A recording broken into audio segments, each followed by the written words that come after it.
There There you go. You are How's that? okay. Don't know because no one else is. Well, we are unmuted. It just said on the screen. It I changed. just hit the I know, I just- microphone here on this console. Yeah. I'm just nervous Because because there was a problem with the recording last time. Yes, so. It happens. All this new technology. Hope people can live read. For the last meeting. So what do you think? Just have to read the minutes. Are we recording? I don't know. I have to. Yes. Well, I think it said recording, right? It did. It uttered to us anyway that it was recording. No? Yeah. Our recording, And we are unmuted because it came up on the screen. No, I just want to make, they're not. I was really, really sure last time. I know, it's actually just one Um, that's hired from They did the interviews in between, so.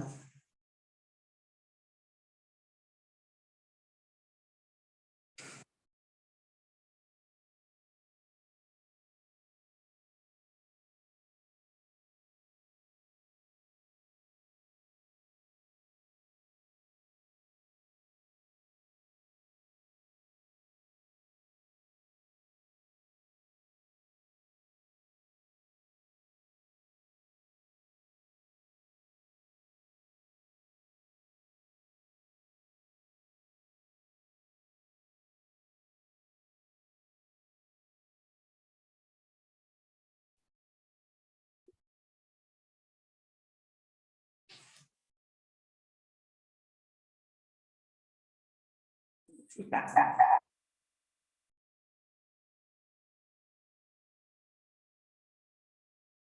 Somebody want to say something?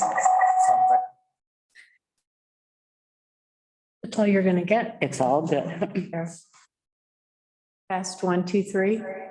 Yeah. Yeah, you're getting the echo. You want me to mute this over here? I think we're ready. And it says what it said already. So unless you have a special computer that does not Okay. guide with it, you're Guys. good. Yep. Okay. Okay, let's see, we're at approval of the minutes and we had a motion to approve. I move. Seconds. Fran? Okay, any additions, corrections, to minutes? There being none, all in favor of approving the minutes? Aye. Any opposed? Okay. Correspondence? I don't think we have any. The only correspondence was the Litchfield Hills probate, the annual report. Oh, okay. So that That's, was, yeah, that was it. yeah, okay, so that was just to you for the annual report. There you go. That was it. Okay. And you saw that's later on in the agenda. Okay. All right, so we have a report that came from the tax collector. Did you all get it via email? Yes. Yes. Okay. Everything seems to be chugging along at about the regular rate. Is Deb on by any chance? No. No, What is on? okay. All right.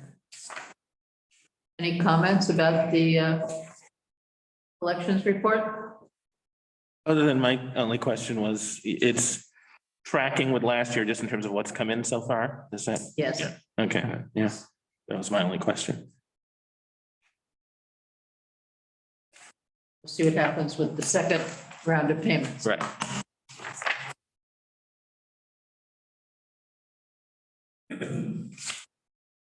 Did you have a comment, Jen? I was just wondering, it would be just dovetailing on what Jason was saying, it would be interesting to see versus L1. Mhm. What's the trend? Ask her to do that. Yeah, that'd be good.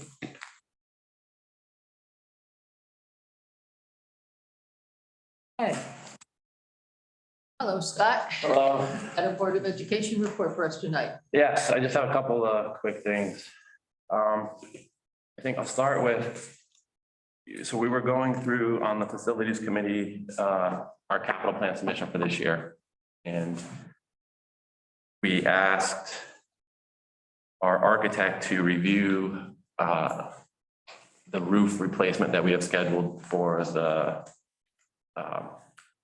the summer following this one. I think we're scheduling it for the summer of 24. Since you've got a mask on, can you talk a little bit louder? Yep. Sorry.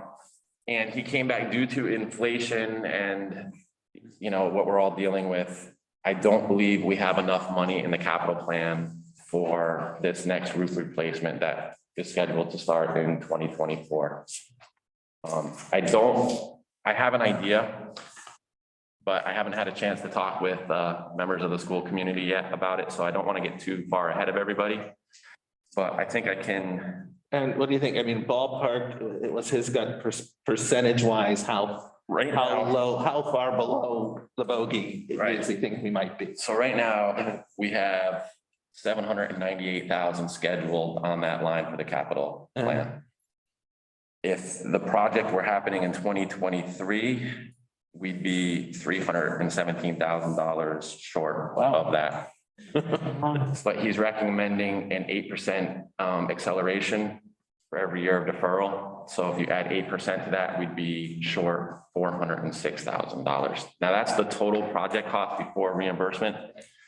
So once we get reimbursement from the state, we're closer to like $16,000 short, but I believe we need the total amount appropriated before we can get money back from the state. That's correct.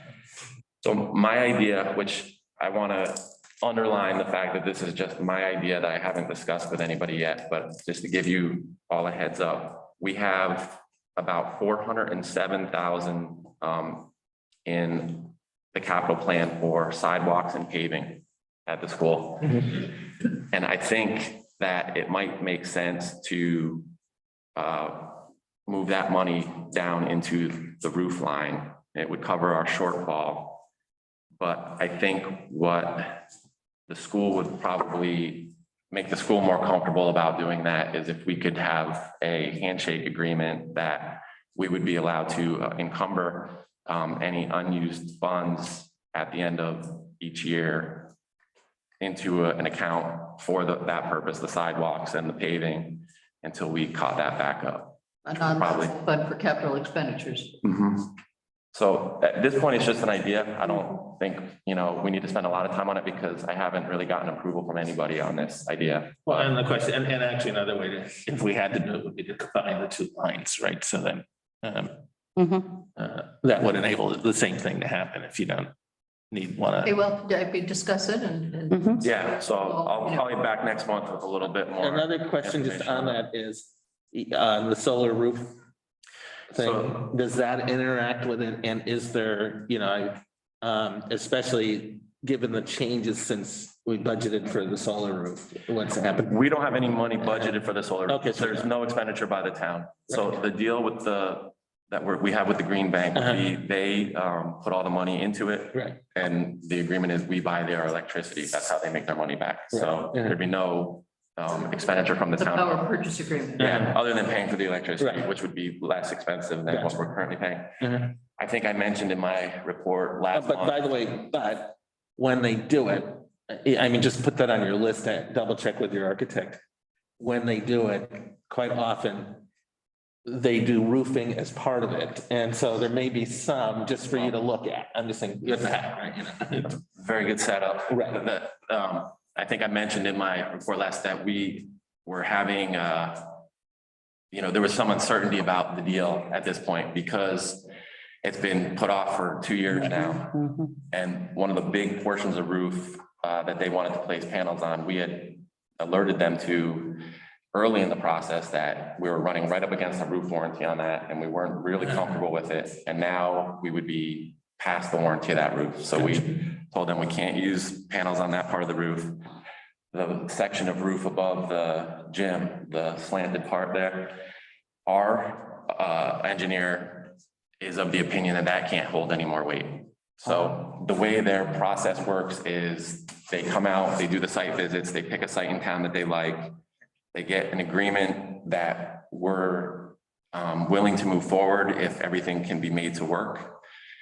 But then at that, which we've gone through, we've signed the PPA, and at that point, they send out their engineers to start really digging in and seeing if this is feasible and a viable project. So at this point, we had our kickoff meeting, I think 2 months ago.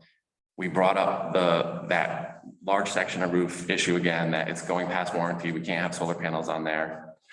And then at the site visit, when they sent their engineers, our facilities manager alerted them to the fact of what our engineer thinks about that slanted roof. So that would eliminate a lot of panels, which likely makes this not feasible for the green bank. But at this point, we haven't heard back from them. They, we're waiting, the ball's in their court. We've fulfilled all our hurdles or jumped all our hurdles, and we're waiting to hear back from them whether they want to move forward with the project. If But they you wanna- do better under that than without it, though, right? I'm sorry? But you will do better with a green roof than you will without it, right? It is gonna lower your.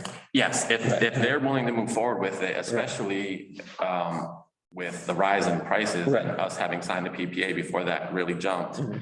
And we've been assured by our lawyer that if they move forward, that PPA price should still hold. So if they do want to move forward, we're in a good position. Okay.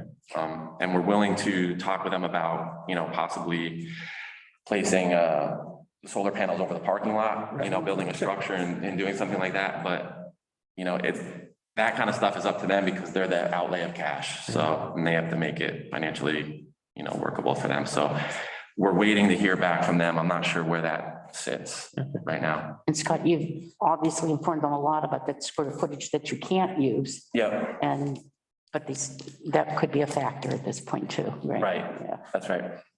So I'm putting solar panels in the parking lot. Would that be a problem for traffic or neighbors or? Well, like this is zoning just, Regs? I don't even know if the Green Bank would entertain that idea at all. But I know Watertown, the high school has them in the parking lot. yeah, it's a fairly common way of, The last go around, Uh-huh. a year and a half-ish ago, when they did that assessment for like 10 or so locations, Mhm. they did, for town hall, one of the things that they did at the desktop assessment was add Uh-huh. a fee that Mhm. would cover most of the parking lot. Uh-huh. That was covered with all solar panels. Well, and the other thing is, can you like get it on the firehouse to give you the real estate for that or something? I mean, you might. be some in all creative ways to look at honesty, it. I really think the Board of Ed did not initiate this project. Gotcha. And there was some concern on the Board of Ed that we were signing a deal right at the end of this incentive structure that wouldn't allow that electricity that's generated to be transferred, those credits to be transferred to any other municipal building. Gotcha. Oh, But now you are allowed to. Right, the law is right, yeah. Yeah, the new set of incentives allows a much more flexible setup, so. All in all, I'm not sure it would be terrible if we had to Right. Right. start over and the whole thing, but Yeah. at this point, the town was very I think excited about the solar panels. We didn't want to stand in the way. If the school building worked, we were willing to work with them, so Okay. we've done our part. We're waiting for the green bank. I'm not, I'll keep you up to date on how that goes. All right. Let's see, I had three things and the solar wasn't one of them, so I have two more. Sorry. No, it's fine. I just trying to remember what the second one was. So this is another preliminary thing that I haven't talked to the Board of Ed yet, but I know a lot of other towns do this, and I thought it would be a great idea if you were all willing to have a special Board of Ed meeting, maybe in January, depending on everybody's schedule, where we invite the Board of Finance. And we all sit at the same table together, before budget season starts, not necessarily to talk about this year's budget, but to have more of and not necessarily to solve any problems or come to any agreements, but more to talk about long-term planning for the town of Kent. There's a lot of issues going on with enrollment. I believe, the Sharon Board of Finance has contacted you guys about, possibly consolidating the middle school. That's what I've heard, but, I haven't been contacted. okay.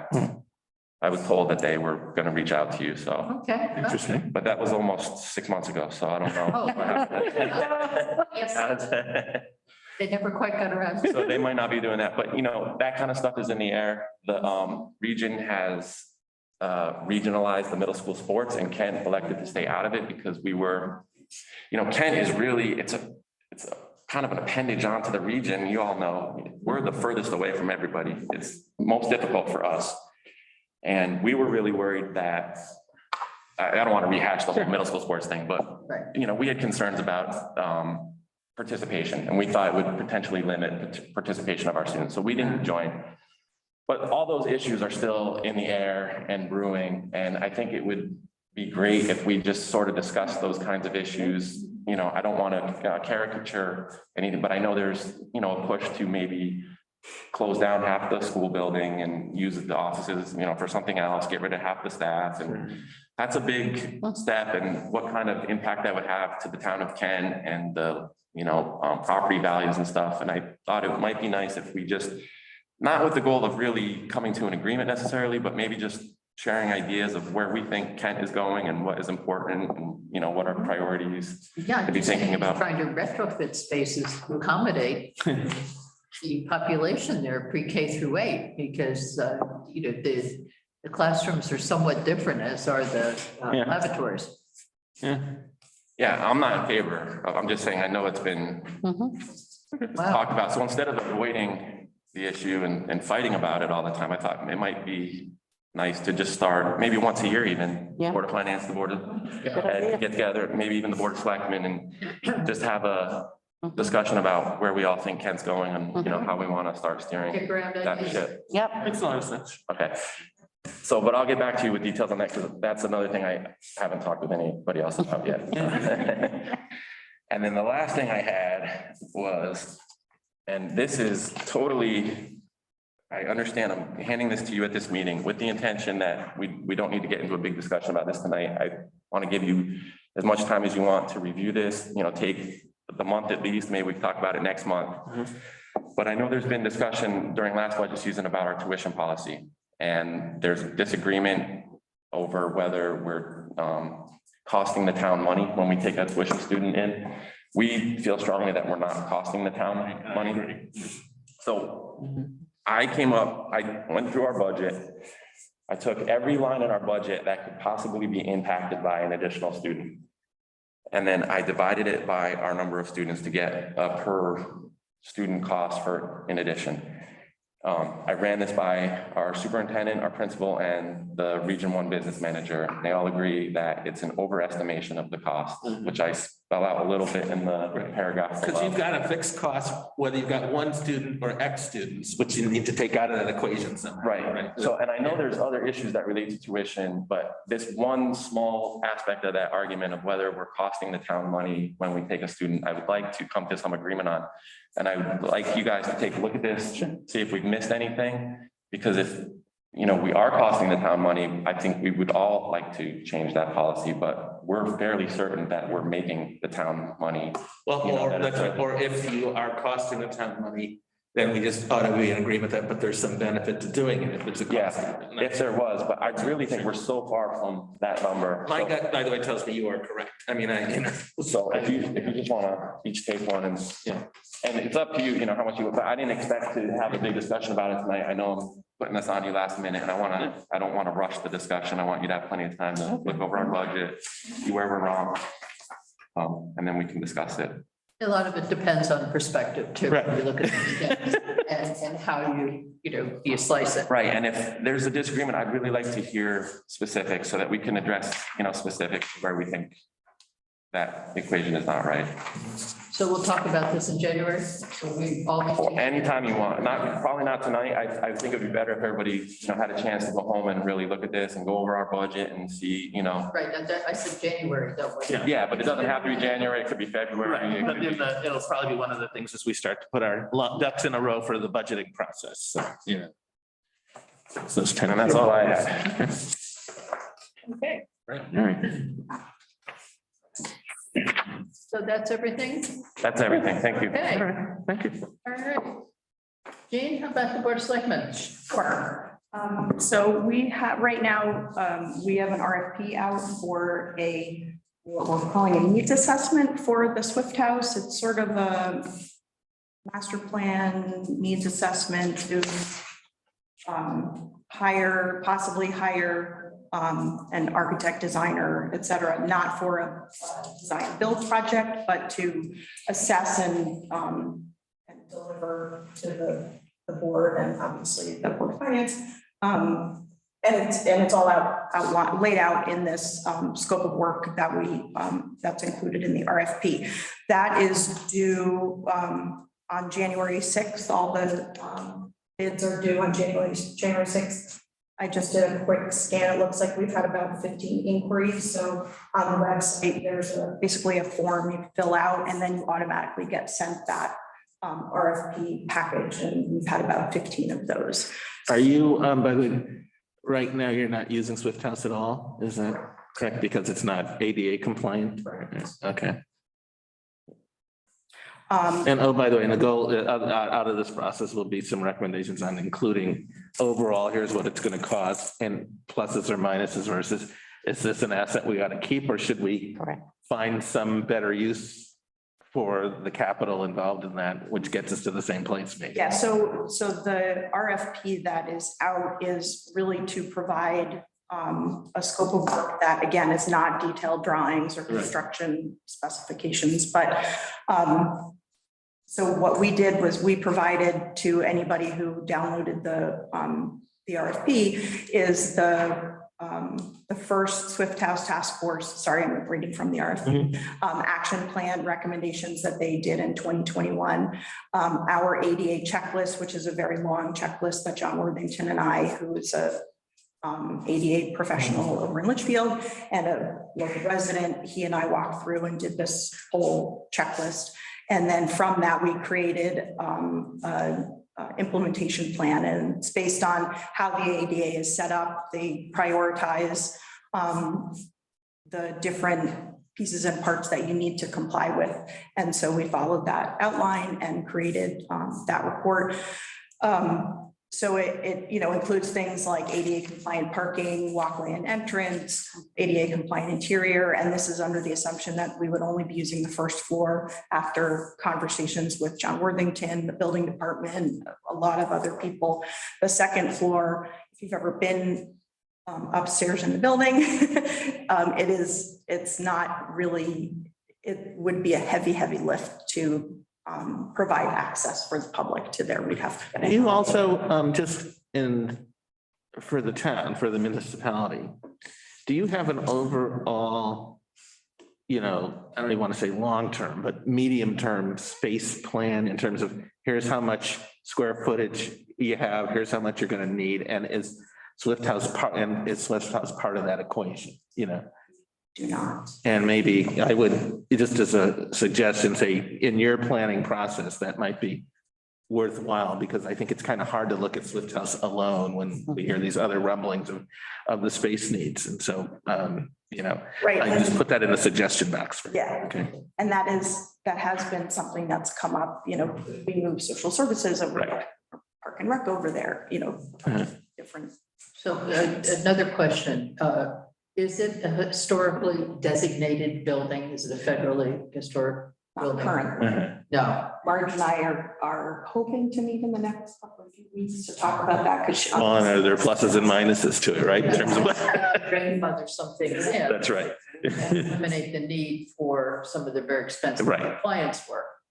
But then how functional does the facility become for what the town wants? right, again, because it's municipal, Right. Right. because it's municipally owned, Right. Mhm. it is under that Title II. So Mhm. the historically significant, I think is the term. Yeah, and as somebody that owns a historical building, that's not grandfathered thing, is not always. Right. It's always Up to be- grandfathered. Yes.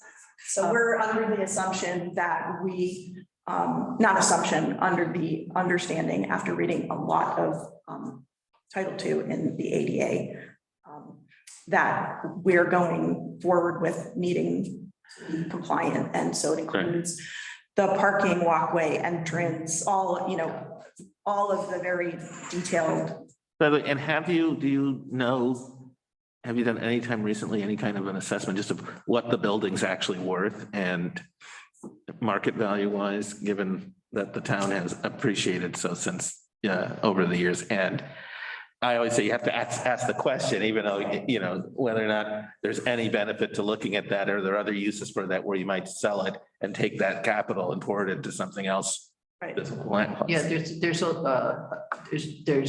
some very emotional attachment to the building. And of course, the war memorial is there. Right. So if that were to be sold, that would have to be That's a relocated. complicating factor, right? You know. Yeah, so there are a lot of Yeah. moving parts. There was an assessment committee that I did of all town facilities. Uh-huh. I have the binder. Oh, you found it? Okay, all right, yeah, it was from 20 years ago. And some of it's probably a little bit, say at this time.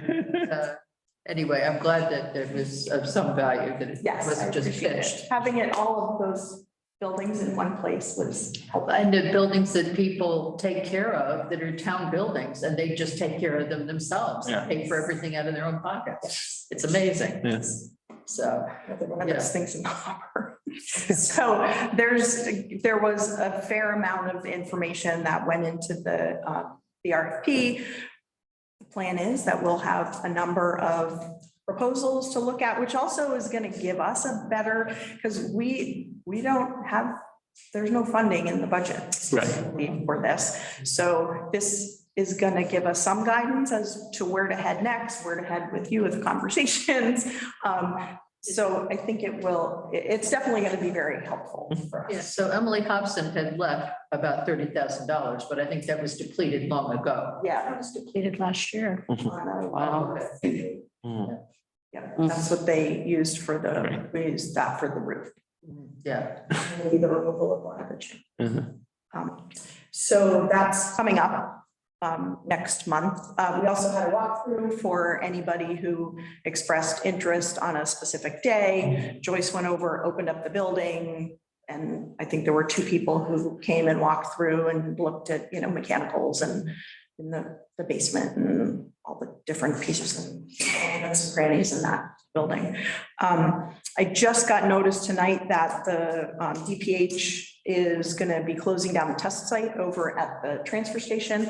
The numbers have been very, very low over there week to week, as they are, all over the state with formal testing, mostly because there's so much availability of the home kits.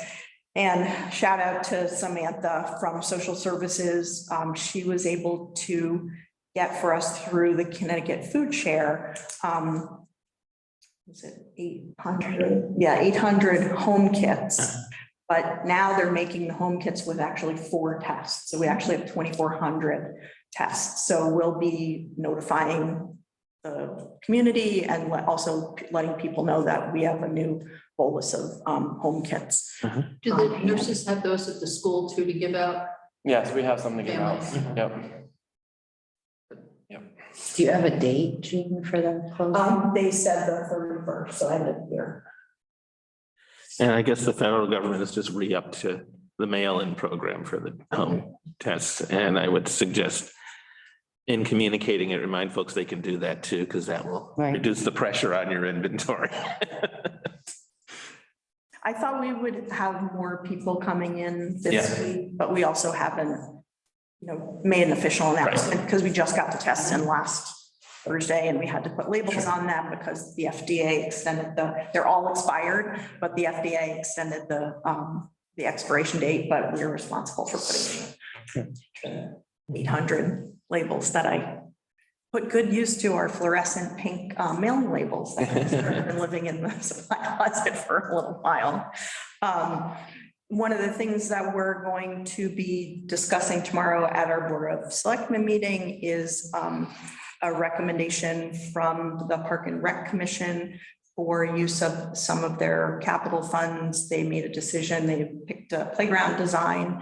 So they put out an RFP a couple of months ago, walked through that process, and they've picked a vendor. So that's pretty exciting. If anybody who has kids or knows of kids knows the age of the playground equipment over at Kent Commons. So the proposal that they're recommending, it's new equipment, so it's exciting. And so that's $100,000, right? In the capital plan. I think that was the number. I think they have I think this. It's 100,000 for Kent Commons. Yes, that's what they have. So that's exciting. Also we'll be approving a recommendation through Rick to refill. There's been a CDL maintainer position it was filled a bunch of months ago, but that candidate didn't make the 90-day grace period or the 90-day intro period. So came open again. So it's been open for quite a while. So that will be really good to get that filled.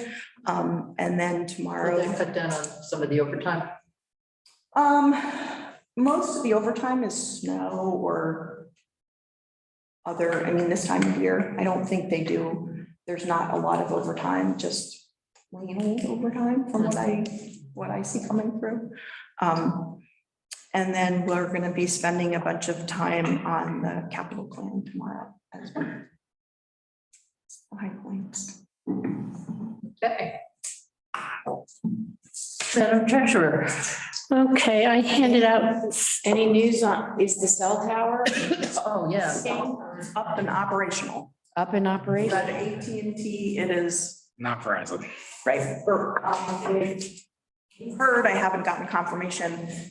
When they were going through the siting council, Verizon did actually make official comment that said their intention is to obviously be on that tower. More recently, we've heard either Q1 or Q2 of 2023, they'll be up and operational. okay, And that's just a siting council notification. So it's sort of a rubber stampy kind of thing through the siting council. So we'll at some point get a big packet that comes in a FedEx container and that says, Verizon want to put our antenna up there and they have to notify and do all the hoops, but they'll. Doesn't do much for the Verizon people up there. Not yet. I'm sure, I'm confident that it only behooves So, them to. originally, remember, we were told last summer, so, you know, For AT&T. we were originally told it would be operational for everything, I thought, last summer. AT&T was the only vendor on the tower for the build, for the Okay. original siting Oh, council. okay, I thought that there were more that were supposed to be on there. No, There was They only nothing had- that nobody had committed yet, formally. I see. Verizon had committed to interest. Okay. Anything else? I'm sorry. okay. I handed out 3 different pieces of paper. First one that says treasurer's report at the top is my typical monthly report. At the top of the page, it gives you the number of activities and the dollar value associated with those activities.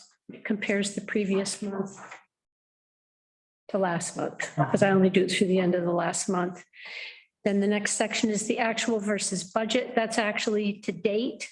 I don't bother cutting it off at the end of the month. It didn't seem like it was necessary to do that. And then the very bottom is some notes on the actual versus budget. And I'll just read over a couple of the notes. During the budget season, we had decided to utilize as a revenue the motor vehicle supplement billings. We budgeted $70,000 of that. Debbie notified me last week that the actual billing for that's going to be $92,309. So as revenue comes in against that, I'll be reporting that. In the past, that revenue it came in the past as well, but we didn't budget for it separately, and it just was part of the surplus of the tax collection. So the tax collection this year, the surplus will look noticeably smaller because of the way we handled this. Do you, at this point, do you know if this is a bump or is it, I mean, a blip or is it an uptick that you expect the next budget cycle? The billings. Yeah. The billings are up, and that's why we decided to include it as a Right. revenue, and that's because the assessments on used cars are up. Right. But we don't know next year how that's going to play out. It depends on what the assessments on used cars turn out to be. Yeah, I mean, just because I've been reading that they've gone the other ways. Oh, it's possible, but anyway. 100% of the budgeted KCS tuition has been received to date. The registrars of voters and their deputy, the wages that have been paid to them to date is exceeding the percentage that should be at this point in the year. I expect that that line will most likely exceed its budgeted amount. And I'm hopeful that there will be other funds within their own department to offset that. Otherwise, they'll be requiring a budget transfer at the end of the year. I did touch upon last month the expenses for the elevator. They were extremely high. There was a large repair that had to happen. $10,000 was budgeted for town hall repairs. To date, we've spent $32,000, of which 29 was just the elevator. So that uses all of contingency and then some right there. What else type of elevator do we have? It's not Otis. Ancient. Yeah, it wasn't something that, obviously, that was foreseen during the last budget season. It came up, what happened was we had a power outage and there was something that didn't reset. Right. So the elevator wouldn't work once the power came back on. What's the original elevator? Yeah, so it's too. Did the repair, it happened again when we had just a flicker. When the power was off for 1 second.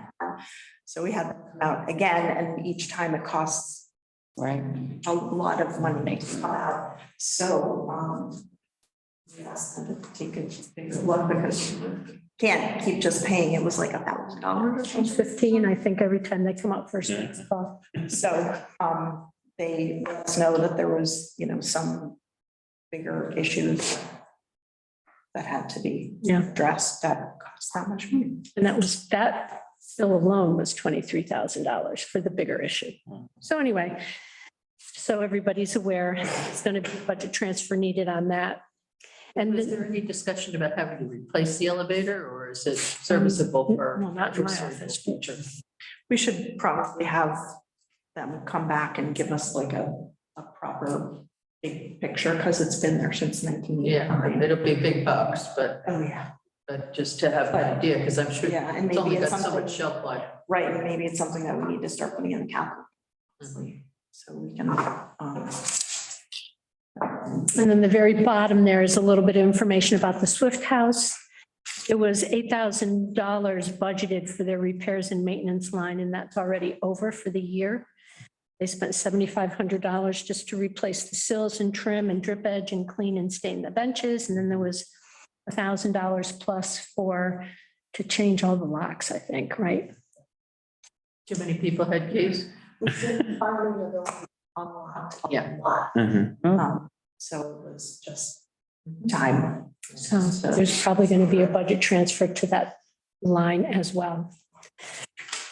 On the back of my report is the building inspector information, and what's of note here is that there's only 5 months shown collected, yet they've already exceeded their budgeted revenue for the general fund. So that will look better.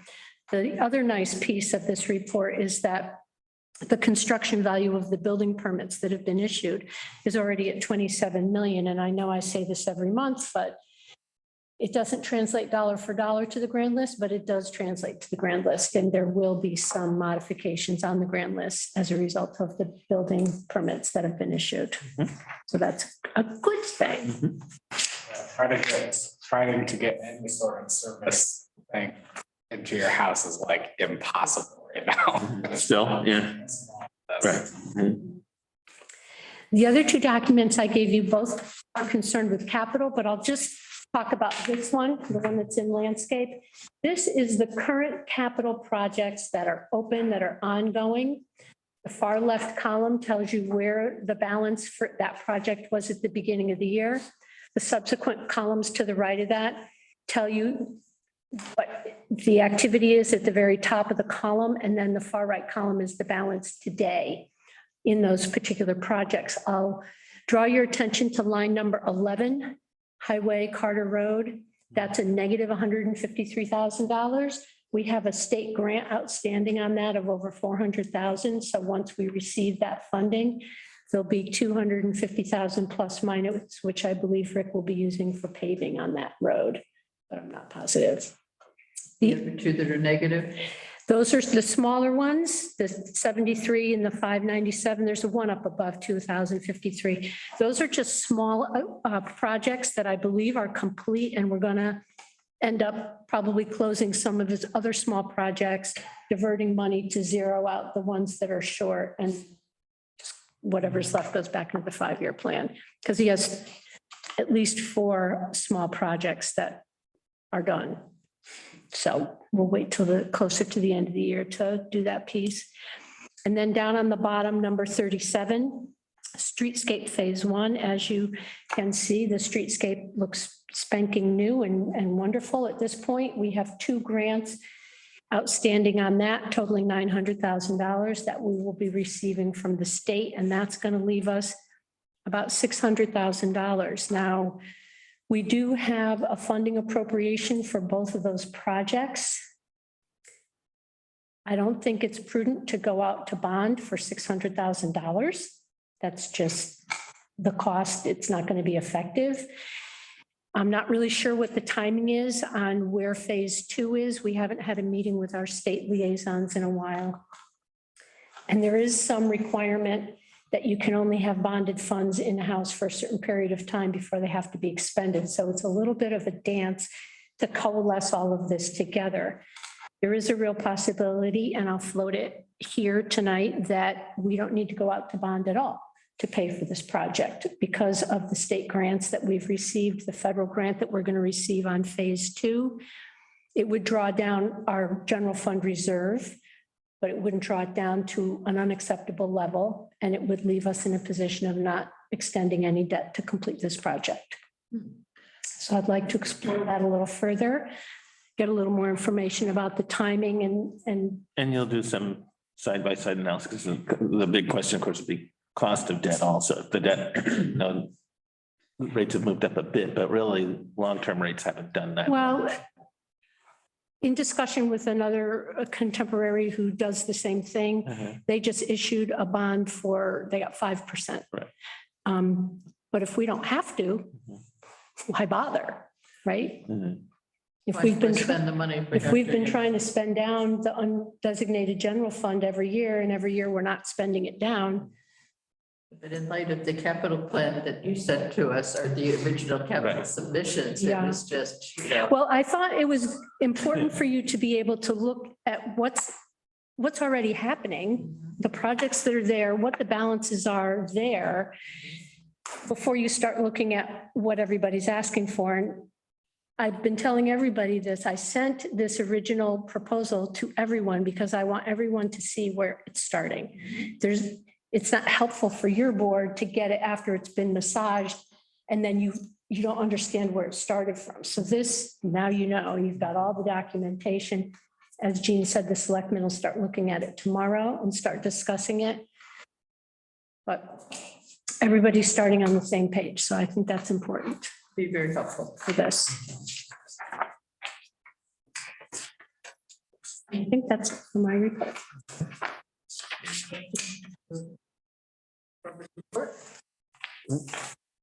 Okay, move on to old business, to the capital appropriation policy.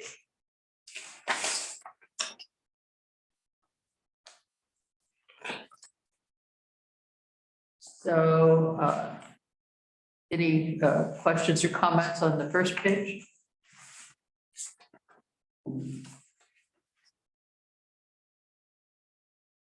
I just want to add one thing to that capital appropriation policy. There is a group of state statutes that govern this.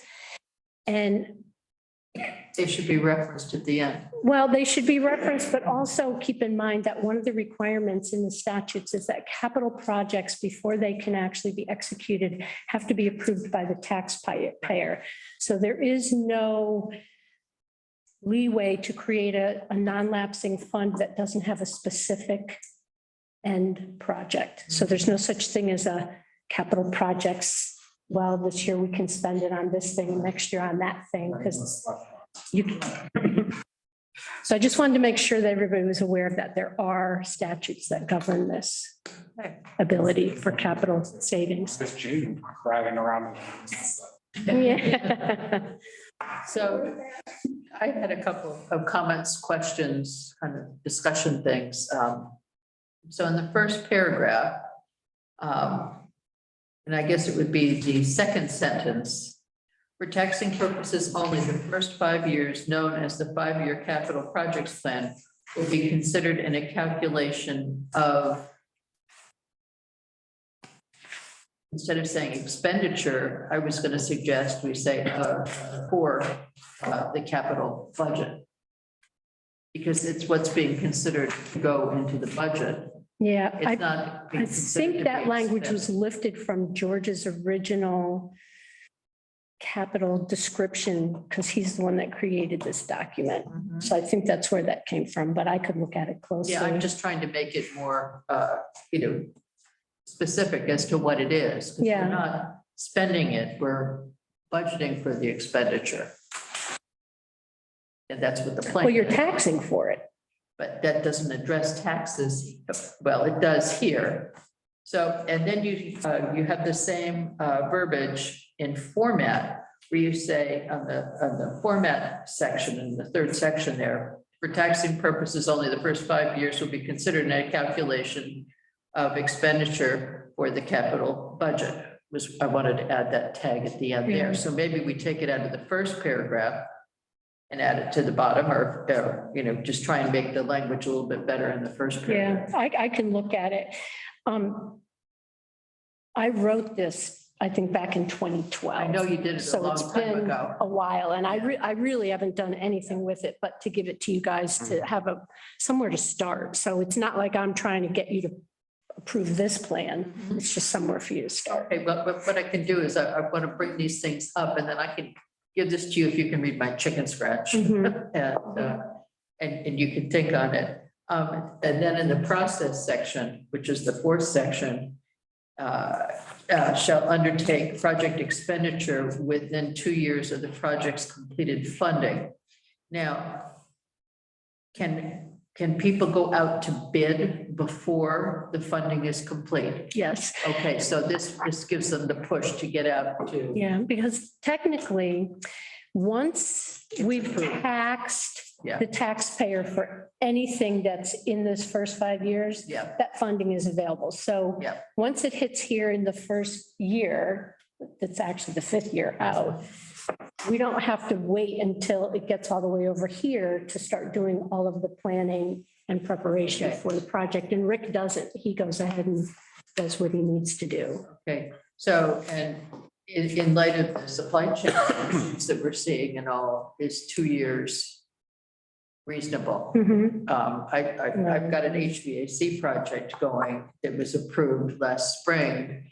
And they ordered I forgot what it was, but it was something, it's like a 16-month or 16-week yeah. lead time on it. Yeah. Well, that's to Scott's point, right? Yeah, 8% exactly. escalation. Mhm. So yeah. maybe that actually needs to be applied to more than just the school projects in the capital plan. I don't know, but it's a consideration. Yeah, Because Rick had the same problem. Capital plan discussion. okay. And then on the second page, third paragraph of the process. And I want the board to think about this. So the third paragraph says the board shall seek to maintain an expenditure level or a budget level of no more than 8% of the entire annual town budget for each year of the 5-year capital projects plan. Now, if I look at what our current year budget is, that would come in just under $1.1 million. So does that make sense? Do we want to have it tied to a percent? Do we want to have it limited, or do we need to be able to react to other things? That actually goes towards the statute. And I don't think that that's the number that's in the statute, but there is some language in the statute that says your capital plan can never exceed the money you have in your capital account, which is this 5-year reserve. So right now, today, we have $4,038,000, blah, blah, in our capital fund. Right, And the statute does say that there's and I don't have it in front of me and I don't recall what it is, but there's some limit as to, The size of the capital fund? well, how much money you can have in capital versus your budget versus your, yeah. All right, yeah, that verbiage would be helpful. Yeah. And the last paragraph in that section says, Board of Finance must approve the 5-year capital projects plan for subsequent approval from the Planning and Zoning Commission as a requirement in conforming to the town P O C D plan. So the town P O C D plan is that plan of conservation and development. But we don't have to have approved the capital plan before it goes to planning and zoning. No. We always send it sooner. So I just said Board of Finance must send and then I just put another line, the Board of Finance approves the capital plan prior to submission for the town meeting. But the only problem is if you send it to P and Z and they approve what you sent and then it comes back to you and you substantially change it, they'd have to review it again. Right, I understand that, Yeah. but again, we need to reserve if we can do that as the budget process goes on, because of the way all the meetings fall. Sometimes it takes a while to get it back from planning and zoning, so that's why. Yeah, because they only meet once a month. I think. Right, and we try to only meet once a month, Right. except during budget Yeah. season, so. All right, and then on the last page. So when I got to the 4th paragraph, it said unexpected funds from capital projects that have been completed will revert to the 5-year plan upon closure of the project. And I was saying, well, does that make sense or does it make more, what's the benefit of going there versus going to back to the general fund? It's the statute that drives that too. Okay, So all right, I'll yeah, dig up those statutes and send them to everybody. They're not a lot. I mean, it's maybe 5 or 6 different statutes you can read. It's not. okay, and then unexpected funds from the capital projects that have not been completed will revert to the general fund upon 2 years from the anticipated expenditure date. Now, again, I could say, well, I was going to say 2 years from the commitment date, but you're saying that 2 years is a statute as well? No, that was. No, I don't think the statute has, when I Doesn't was have a referring timeline. to the statute, I was talking about the funds having to go back into the capital plan, Yeah. into the 5-year reserve. So we can think about that, because Yeah. sometimes things happen and Yeah. projects drag on. Yeah, So, and for us to just take. But I money- Well, there wasn't any language that says you can't apply it, just the process to do it, right? Yeah. I think that original paragraph was to address situations like, The pool. yeah, 6 years, Yeah. $150,000. that the Well, we've been taxpayers- without a park and rec director for how many years? Mhm. Yeah, that had a significant. But anyway, I Right. think that's what that Yeah. paragraph was intending to address way back when. And then the last paragraph in the process section, any request to expend funds beyond the scope of the approved project should require approval from the taxpayer, the town of Kent. And my question was, is there a certain amount that we could say, rather than, if it's $10 over, you got to go back to the taxpayer? Well, it depends because you can do, the Board of Finance can do budget transfers. But if it's going to be a brand new capital project, it has to go back to the No, I'm taxpayers. talking about beyond like the 8% that Scott was talking about. No, because they've already approved the project, so Right. you're just adding more money to it. Right, And the taxpayers vote on it every year anyway. okay. Right, because it'll be in the next budget. Yeah, So, right. right, okay. Okay. And then the Board of Selectmen, Board of Finance should review open, ongoing, as well as close completed 5-year capital projects plan at their respective monthly meetings in July of each year. I don't think that's right. I think it makes more sense to do it quarterly. I don't think it should be a once a year kind of thing. Right.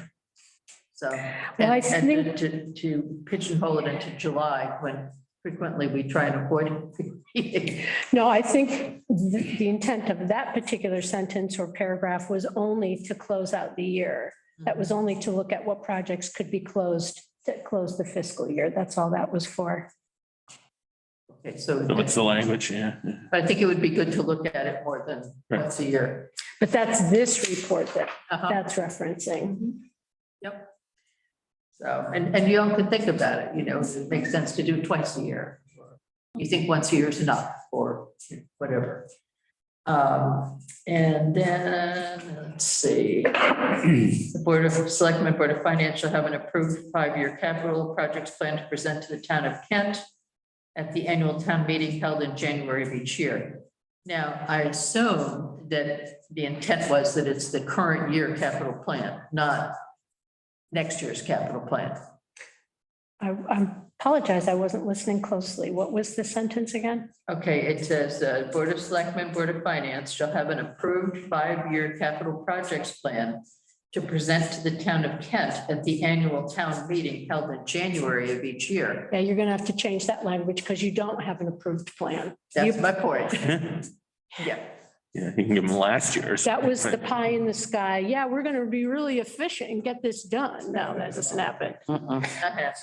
So it's just, you can just change all that to proposed instead of I mean, approved. what I have done previously on the Board of Finance is it's done a presentation about the capital plan and how it's set up and why it's set up the way it's set up. Mhm. And then the Board of Selectmen and the Board of Finance would field questions or people from other commissions or departments who had put in requests for capital expenditures in previous years could answer questions about the current year capital plan. So it was really kind of an educational session for the taxpayer.